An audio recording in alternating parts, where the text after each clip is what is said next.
tidak perlu diabsen satu-satu ya, karena nggak ada yang absen, alhamdulillah tidak ada yang halangan, sehat semua. Baik, seperti biasa saya di kelas 9 ya, di kelas 9 hari Rabu itu jadwal pelajaran fikih ya, pelajaran fikih. Kita sudah membahas sampai pembahasan kemarin Kitabul Janaizi. Silakan kalian buka lagi kitabnya, Kitabul Janaizi ya. Silahkan dibuka lagi kitabnya. Kemarin sempat saya ngabsain ya, cuman saya ulangi lagi sekarang. Silahkan kalian perhatikan lagi, walaupun bacanya agak cepat tidak seperti yang kemarin. Diperhatikan lagi kitabnya. Kalau ada yang kurang nanti diabsain yang lengkap, karena setelah nanti saya baca akan saya tes satu-satu, karena tes baca kitab yang menjadi satu keharusan seperti biasa, seperti itu di pesantren. Silakan dibuka. Sebelum kita baca kitab, kita tawasul dulu ya ke Nabi, ke Rasulullah, supaya dapat barokah, dan ke orang tua kita, guru-guru kita, terus pengarang kitab ini semoga mengalirkan barokahnya kepada kita sehingga kita bisa menyerap ilmunya dengan baik dan bisa bermanfaat buat kita semua. Ala madaniya wa kulli niyatin sholihah ila hadratin Nabi Mustafa sayyidina Muhammad wa ala alihi wa sahbihi ajma'in. Subhanallah subhanallah wa rabbil alamin wa qadru ajran subhanallah syai'un al-mahmud summa khusus ila syai'un al-mahmud summa khusus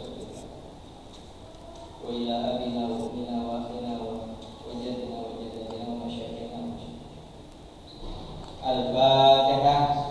A'udzu billahi minasyaitonir rajim. Bismillahirrahmanirrahim. Alhamdulillahirabbil alamin arrahmanir rahim maliki yaumiddin. Iyyaka na'budu wa iyyaka nasta'in. Ihdinas siratal mustaqim. Shiratal ladzina an'amta 'alaihim ghairil maghdubi 'alaihim waladdallin. Amin. Silakan dibuka kembali kitabnya. Saya ulangi, saya baca kembali. Ya, perhatikan sama kalian. Bismillahirrahmanirrahim. Kitabul Janaizi. Adapun ini ialah kitab menerangkan jenazah. Adapun ini ialah kitab menerangkan jenazah. Kullu mayyitin, adapun setiap mayat, minal muslimina, dari orang-orang Islam, minal muslimina, dari orang-orang Islam, yajibu, ialah wajib, ghusluhu, apa memandikannya, wa takfinuhu, dan mengkafaninya, wassalatu, dan melakukan salat, alaihi, atas mayat, wa dafnuhu, dan menguburkannya. Silakan dilengkapi maknanya.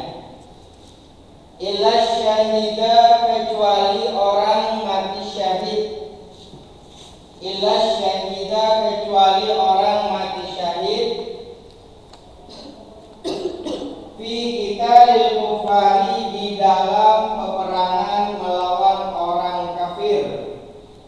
Fi qitalil kufari, di dalam peperangan melawan orang kafir. Wasikto, dan kecuali janin keguguran. Wasikto, dan kecuali janin keguguran.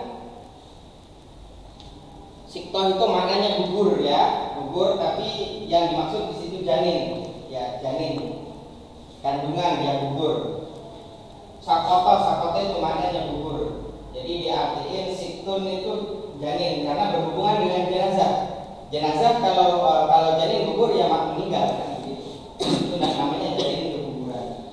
Idza nazalah, apabila keluar apa siktun, turun nazalah itu turun. Ya kalau janin turunnya ya pasti keluar atau lahir. Ya lahir. Nazalah itu maknanya turun. Cuman dimaknai keluar. Idza nazala, apabila keluar apa siktun, maitan, dalam keadaan mati atau meninggal, ya mati meninggal. qabla tamami ashhurihi, sebelum sempurnanya bulannya janin. Sebelum sempurnanya bulannya janin. Fa innahuma maka sesungguhnya keduanya orang mati syahid dan situn. Fa innahuma maka sesungguhnya keduanya orang mati syahid dan situn la yughassalani, ialah tidak boleh dimandikan siapa keduanya. La yughassalani, ialah tidak boleh dimandikan siapa keduanya. Wala yusalla, dan tidak boleh melakukan salat. Wala yusalla, dan tidak boleh melakukan salat alaihima, atas keduanya. Alaihima, atas keduanya. Sudah? Ada yang ketinggalan? Itu kitabnya ya, teks yang membahas tentang hukum jenazah. Coba sebelum saya terangkan isinya, tes baca kitab dulu. Coba Ratu, silakan dibaca yang tadi diajarin sesuai dengan yang saya baca. Di situ aja nggak apa-apa. Yang keras, yang keras. Bismillahirrahmanirrahim. Kitabul Janaiz. Adapun ini ialah kitab menerangkan tentang jenazah. Kullu mayyitin. Adapun setiap mayat minal muslimina, dari orang-orang Islam. Yajibu, itu wajib. Apa dulu memandikannya, watakfinuhu, dan mengkafaninya, wassalatu, dan menyolatinya, alaihi, atas mayat, wadafnuhu, dan menguburkannya, illa syahidah, kecuali orang yang meninggal syahid, fi qitalil kufari, di dalam peperangan orang dengan orang-orang kafir, wasitu, dan janin perkumpulan, tidak nazara, apabila keluar apa janin, maitan meninggal, dalam keadaan meninggal. qabla tamami ashhurihi, sebelum sempurna bulannya janin. Fa innahuma, maka sesungguhnya keduanya, yaitu orang yang syahid dan janin perkumpulan, la yughassalani, ialah tidak memandikan keduanya. Tidak dimandikan, bukan tidak memandikan. Tidak dimandikan keduanya. Wala yusalla, dan tidak disolati alaihima, atas keduanya, yaitu orang yang syahid dan janin perkumpulan. Terus, ya, lumayan lancar. Baik, barangkali ada yang mau bertanya ke Ratu tentang bacaan Ratu? Silakan. Dan teman-temannya, barangkali ada koreksi lafadznya yang salah atau apa, silakan. Tidak ada. Coba Cynthia tes baca kitab. Bismillahirrahmanirrahim. Kitabul Janaiz. Adapun ini adalah kitab menerangkan tentang jenazah. Kullu mayyitin. Agak keras suaranya, agak keras. Kullu mayyitin. Adapun semua mayit minal muslimina, dari orang-orang Islam. Yajibu, ialah wajib. Rusluhu, apa memandikannya, watakfinuhu, dan mengkafaninya, wassalatu, dan mensolatinya, alaihi, atas mayat, wadafnuhu, dan menguburkannya, ila syahidah, kecuali orang yang mati syahid, ketika kafari, di dalam memerangi orang-orang kafir, wasitu, dan kecuali janin kuburan, tidak nizala, apabila apa keluar janin, maitan, dalam keadaan meninggal, qabla tamami ashhurihi, sebelum sempurna sebulan janin. Fa innahuma, maka keduanya tersebut, la yughassalani, tidak dimandikan, Iyalah. tidak dimandikan keduanya, wala yusalla, dan tidak dilakukan salat alaihima, bagi keduanya, janin dan persyahid. Alaihima bagi janin dan mati syahid. Terus Syifa, silakan Syifa.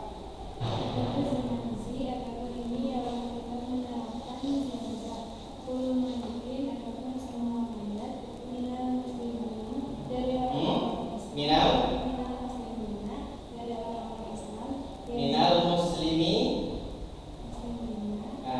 dari orang Islam yang jibu yaitu wajib rusuluhu memandikannya, watakfinuhu dan mengkafaninya, wasolatu dan mensolatkannya, alaihi atas mandat, wadafnuhu dan menguburkannya, ila syahidah kecuali orang yang mati syahid, fi kitabil kufari di dalam memerangi orang-orang kafir, wasitku dan jaminnya kejujuran. Ida nazala apabila jamin keluar dalam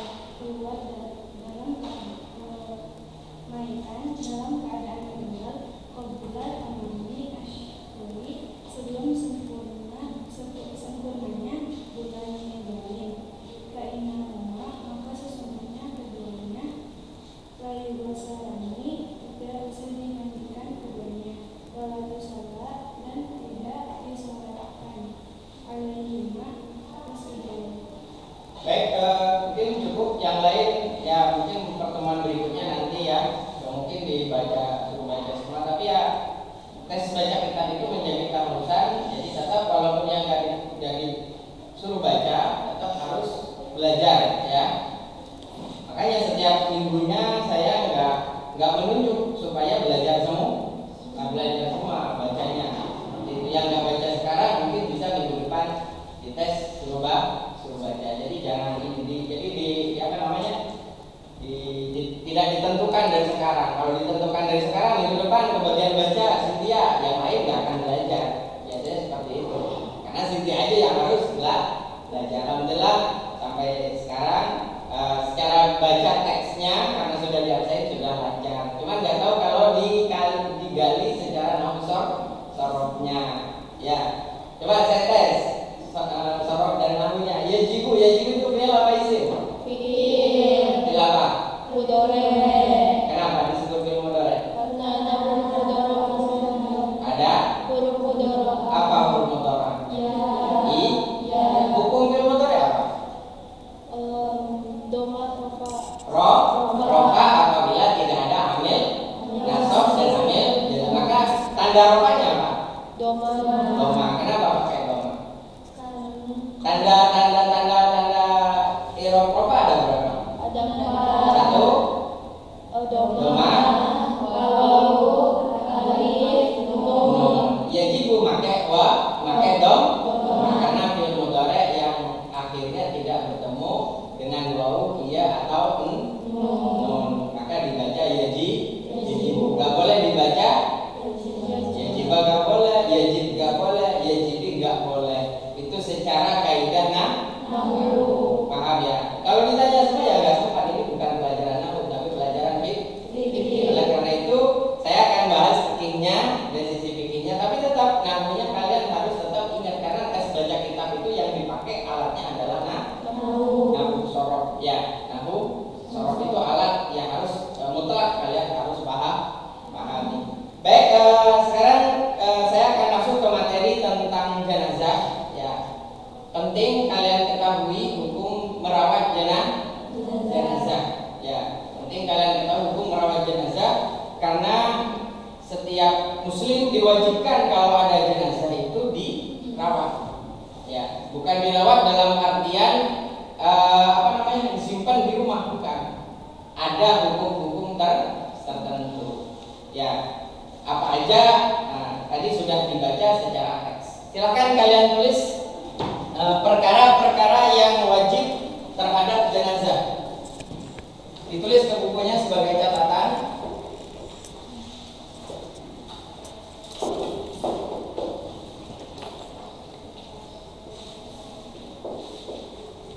Terhadap jenazah. Tadi sudah dibaca secara bagus di kitabnya ya. Perkara yang wajib terhadap jenazah itu ada 4. 1. Memandikan. 2 mengkafani, 3 mensolati, dan yang keempat menguburkan.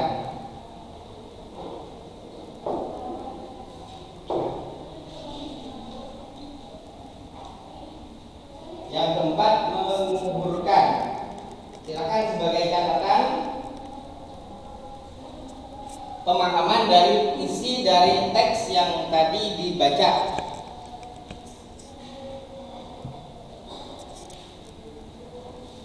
Ya. Ini perkara yang wajib terhadap jenazah. Ya. Terhadap jenazah. Kewajiban siapa ini? Setiap muslim. Ya, bukan setiap manusia tetapi setiap muslim. Ya. Kullu mayyitin minal muslimina yajibu ghusluhu. Kewajiban siapa? Kewajiban setiap muslim. Maka hukum daripada perkara ini adalah wajib. Wajib apa? Fardu kifayah. Fardu kifayah. Apa itu kifayah? Cukup. Ya, kifayah itu cukup secara bahasa berarti cukup. Cukup dalam artian kalau ada yang melakukan dari orang Islam, ada yang melakukan satu aja, maka yang lain gugur. Tetapi kalau tidak ada yang melakukan sama sekali, maka semua umat Islam berdosa. Misalnya di Panawan ada mayat, dibiarin aja, nggak diapa-apain, tidak dimandikan, tidak dikafani, tidak disolati, tidak dikuburkan, dibiarin aja tergeletak. Maka semua orang Islam yang ada di Panawan dosa, itu kifayah namanya. Tapi kalau ada satu yang merawat, maka yang lain tidak perlu. Tidak dalam artian tidak dosa. Itu hukumnya. Paham ya? Jadi hukum merawat jenazah bagi setiap umat Islam itu wajib kifayah bagi seluruh umat Islam. Tetapi bagi orang yang tahu itu menjadi fardu ain. Kalau misalnya yang tahunya cuma satu orang, misalnya nih saya kasih contoh, kalian selaku santri di daerah kalian tidak ada yang pesantren sama sekali, misalnya tidak ada yang belajar tentang jenazah, tiba-tiba kalian pulang ke rumah misalnya, ya tidak ada yang bisa merawat jenazah, maka kalian satu-satunya yang wajib. Bukan kifayah lagi, tetapi fardu ain bagi kalian yang selaku yang mampu melakukan merawat jenazah. Maka merawat jenazah itu, belajar merawat jenazah itu menjadi penting, terutama bagi setiap muslim, terutama bagi tapi jangan sampai tidak bisa seperti itu, jangan sampai tidak bisa seperti itu. Paham ya? Nah, itu perkara yang wajib terhadap jenazah ada 4: memandikan, mengkafani, mensolati, dan menguburkan. Kecuali ada pengecualian, ya, kecuali 2 mayat atau jenazah yang tidak terkena 4 perkara ini, yaitu pertama orang mati syahid. Orang mati syahid. Yang kedua janin keguguran. 2 jenazah ini tidak terkena semuanya ini. Yang keempat, ya. Tetapi orang mati syahid itu tidak semuanya, ya, karena orang mati syahid itu terbagi menjadi 3. Ya, 1 syahid fid dunya saja, 2 syahid fil akhirah saja, yang ketiga syahid fid dunya wal. Syahid fid dunya itu seperti contohnya orang yang membela dirinya, misalnya dirinya mau dibunuh sama orang, atau membela orang lain, atau membela harta. Misalnya saya mau dirampok, terus saya bela harta saya bela, misalnya mau dibegal, motor saya mau dibegal, ternyata saya dibunuh, maka itu namanya syahid fil dunya. Ya, hukumnya tetap wajib 4 perkara. Ya, wajib kafani, wajib mandikan, wajib sholati, dan wajib kuburkan. Terus syahid fil akhirah. Sebutannya syahid fil akhirah. Siapa itu? Orang yang meninggal seperti kebakaran, tenggelam di laut, ya, tabrakan, itu disebutnya syahid fil akhirah. Itu secara hukum tetap wajib 4 perkara, cuman sebutannya syahid fil akhirah. Nah, yang tidak wajib dimandikan dan disolati itu syahid fid dunya wal akhirah. Ini syahid fid dunya wal akhirah itu tidak wajib dimandikan, bahkan haram disolati. Ya, siapa syahid fid dunya wal akhirah itu? Orang yang meninggal syahid karena membela agama Allah, berperang di medan perang dengan orang-orang musyrik. Paham ya? Tetapi kalau kalian bertanya perang seperti apa, ada nggak di sekarang? Insya Allah sekarang tidak ada, apalagi di Indonesia tidak ada. Wallahu alam kapan akan terjadi itu, wallahu alam. Mungkin nanti tahun di akhir zaman. Alhamdulillah Indonesia aman, tidak ada peperangan dengan orang kafir, karena orang kafir dengan orang Islam sama-sama damai, seperti itu. Paham ya? Tidak ada peperangan. Terus yang kedua, janin keguguran. Nah, apa yang disebut janin keguguran? Janin keguguran itu janin yang lahir sebelum masa paling sedikitnya kandungan. Berapa? 6 bulan. Ya, 6 bulan itu ada janin keluar atau lahir sebelum 6 bulan, maka disebut janin keguguran. Seperti itu. Nah, hukumnya janin keguguran itu kalau yang keluar itu hidup, ya. Kalau yang keluar itu hidup, maka sama hukumnya dengan orang meninggal biasa. Berarti wajib mandikan, kafani, sholati dan kuburkan. Kok bisa hidup? Ya misalnya udah 6 bulan terus keguguran, ada kemungkinan hidup. Kenapa? Karena dalam masa 4 bulan Allah sudah meniupkan ruh ke dalam janin. Jadi ada kemungkinan hidup. Jadi kalau misal gugur pada masa kandungan 6 bulan kurang misalnya, atau 5 bulan, itu ada kemungkinan hidup. Misalnya keluar hidup terus meninggal, maka tetap sama hukumnya dengan mayat biasa. Paham? Ya. Kalau misalnya janin tersebut keluar terus mati, ya, tidak hidup tapi sudah berbentuk manusia, sudah ada hidungnya, sudah ada mulutnya, sudah ada matanya, tangannya sudah jelas ada, maka itu hukumnya beda dengan yang tadi. Tidak wajib 4 perkara, tetapi 3. Apa aja? Mandikan, kafani, kuburkan, nggak usah sholati. Paham? Kenapa? Karena itu janin keguguran. Ya, misalnya 4 bulan ada kandungan, 4 bulan sudah lahir, meninggal. Tentunya kalau sudah 4 bulan sudah berbentuk manusia. Karena seperti tadi saya sampaikan, dalam masa 4 bulan itu, ya, Allah sudah menyempurnakan ciptaan kita. Ya, sebulan pertama itu nutfah, air sperma, bulan kedua itu alaqah, ya, alaqah itu darah yang menggumpal, bulan ketiga itu mudghah itu daging. Ya, bulan keempat itu Allah sudah menyempurnakan penciptaan manusia, terus diberi ruh. Berarti kalau bulan keempat dia gugur, ada kemungkinan hidup, ada kemungkinan meninggal, tapi meninggalnya juga sudah berbentuk manusia. Maka hukumnya kalau meninggal tidak perlu sholati, cukup 3 perkara ini. Paham? Ya, kalau ada janin keguguran. Terus yang ketiga, janin keguguran yang keluar tapi belum berbentuk manusia. Biasanya itu yang 3 bulan, 2 bulan. Ya. Kalau 2 bulan biasanya darah. Terus 3 bulan sudah daging menggumpal, tapi belum berbentuk manusia, hanya daging doang. Hukumnya bagaimana? Tidak wajib apapun, hanya sunnah dibungkus dan dikuburkan. Itu hukum daripada janin keguguran. Paham? Ya, jadi saya simpulkan ada 4 perkara yang wajib terhadap jenazah secara umum, ya. Ada 4 perkara yang wajib terhadap jenazah umum, ya, meninggal umum, ya. Terus yang kedua ada hukum orang mati syahid tadi, paham ya? Orang mati syahid juga ada fid dunya saja, fil akhirah saja, ada fid dunya wal akhir, itu hukum-hukumnya. Terus yang ketiga ada hukum janin kuburan. Apa itu janin ke kuburan? Tadi saya sudah sampaikan. Paham? Ya, itu mungkin tentang hukum jenazah seperti itu. Barangkali ada yang mau ditanyakan, ada yang belum paham? Silakan.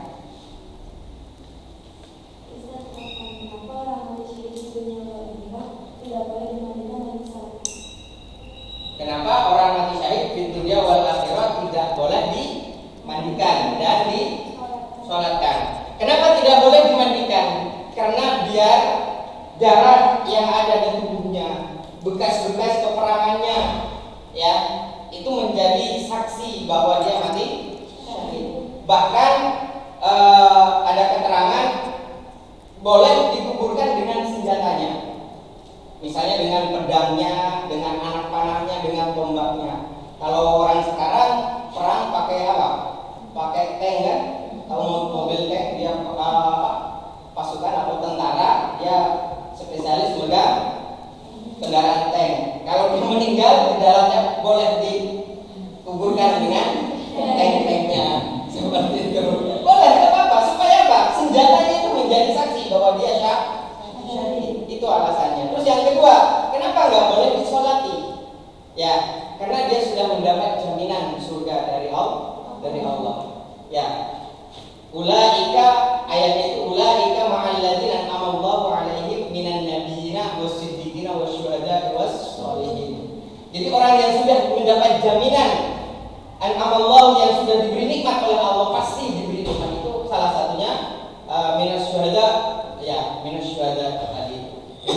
Minas syuhada, orang-orang mati syahid. Jadi udah dia tidak perlu disolati seperti itu. Itu yang menjadi alasan kenapa haram disolati. Bagus pertanyaannya. Ya kan tadi nggak sempat saya sampaikan. Ya, alasan kenapa orang mati syahid tidak perlu dimandikan, supaya menjadi saksi lah, yang menjadi saksi darah-darah yang ada di badannya itu, seperti itu. Termasuk senjatanya boleh itu dijadikan saksi seperti itu. Terus yang kedua tadi, kenapa nggak perlu disolati? Karena udah mendapat jaminan kenikmatan dari Allah, ditegaskan oleh ayat Al-Quran, kalau nggak salah di surat An-Nisa, ayatnya saya lupa lagi.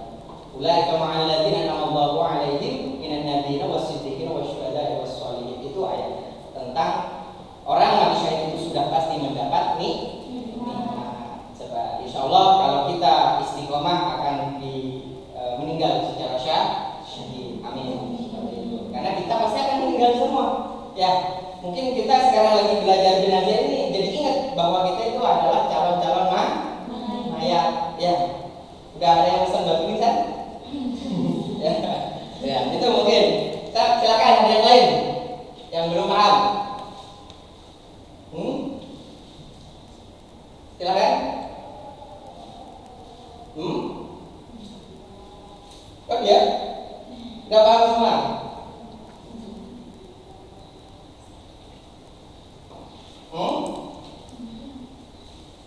Ustaz, Afat kan tadi kan di kitabnya kan minal muslimina. Minal muslimina. Oh ya, jibu kulla mayyitin minal muslimina. Bagus. Terus kalau hukumnya bagi orang kafir gimana? Oh, kewajiban bagi mayat Yang kafir. yang kafir. Oh, bagus. Itu nggak sempat dibahas juga. Karena di situ fokus ke muslim ya tadi. Yajibu di kitabnya itu bagus, teksnya yajibu kulla mayyitin minal muslimin, ya kan? Setiap mayat dari orang-orang Islam, ya kan? Pertanyaannya, bagaimana kalau kita melihat jenazah orang kafir? Bagus ya. Tentang orang kafir, jenazah orang kafir, ya kalau kita jelas tahu itu jenazahnya orang-orang kafir, misalnya itu dia pakai salib, jelas kan orang bukan non muslim, ya. Atau pakai apalah yang ada tanda-tanda dia bukan non muslim, maka secara hukum pertama haram disolati, ya. Untuk mensolati itu haram, ya, untuk disolati. Terus untuk hukum yang lain seperti memandikan, mengkafani, menguburkan, itu tergantung kafirnya. Ya, secara Islam itu kafir itu dibagi menjadi 3. Ada harbi, ada zimmi, ada mu'ahad. Ya. Zimmi itu apa? Zimmi itu kafir orang yang berdamai dengan orang-orang Islam. Ya, contoh di Indonesia ini zimmi semua.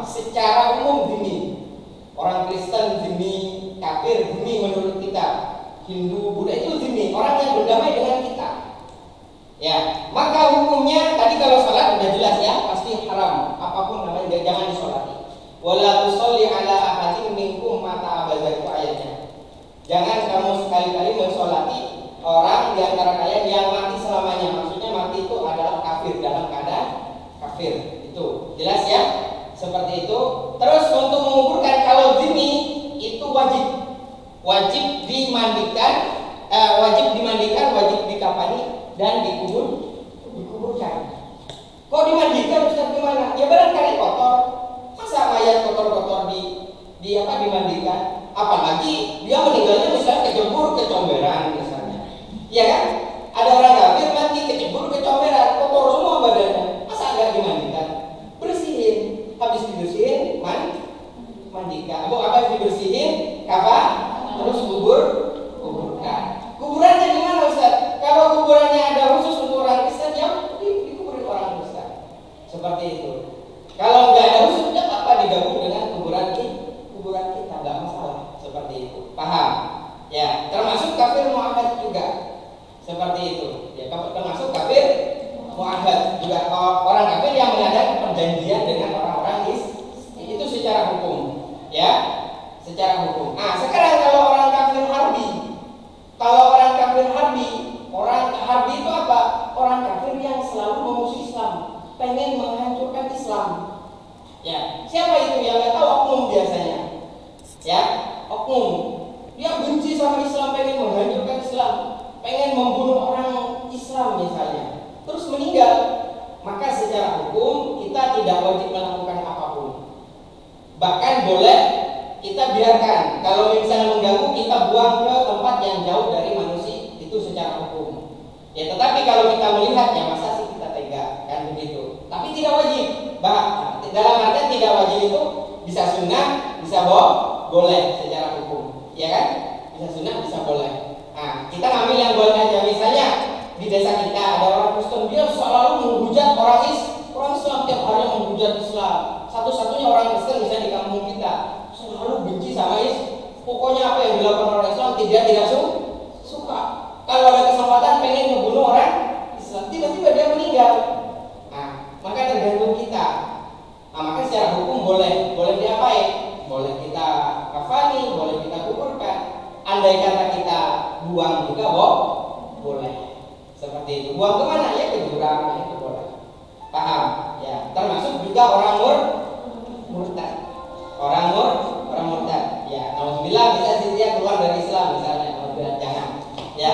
Termasuk itu secara hukum juga sama. Seperti itu. Itu mungkin Yuni ya.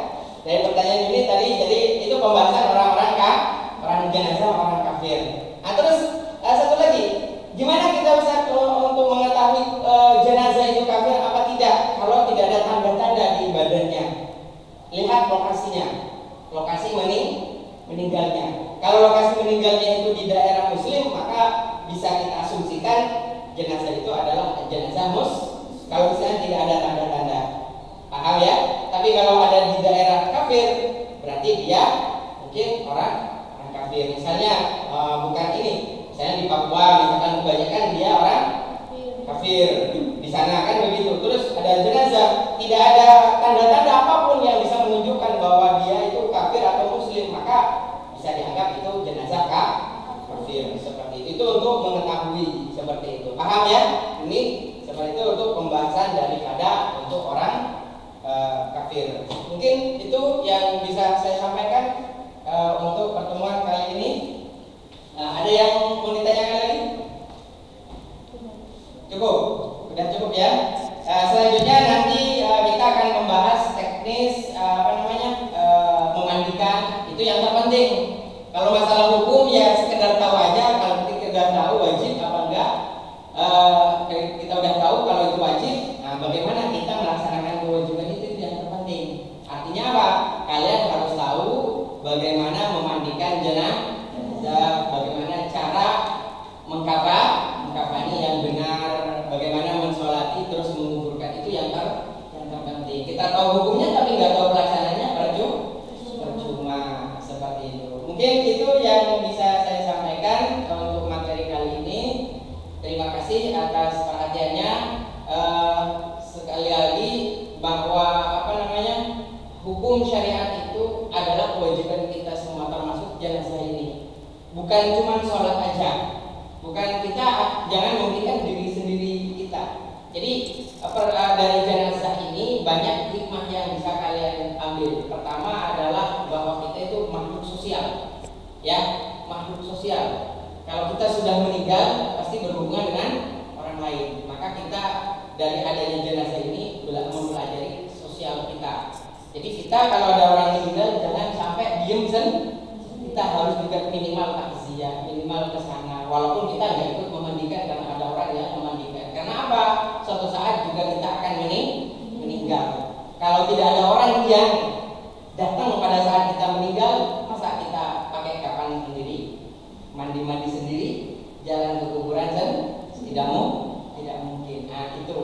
Jadi itu yang penting. Terus pelajaran yang kita bisa ambil dari jenazah ini, ya pelajaran jenazah ini adalah ya kita harus mempersiapkan amal sebanyak-banyaknya. Kenapa? Karena kita semua pasti akan meninggal, tinggal nunggu waktu aja. Seperti itu. Tanpa terkecuali kita semua calon-calon mayat, calon-calon jenazah yang pasti juga akan merasakan meninggal.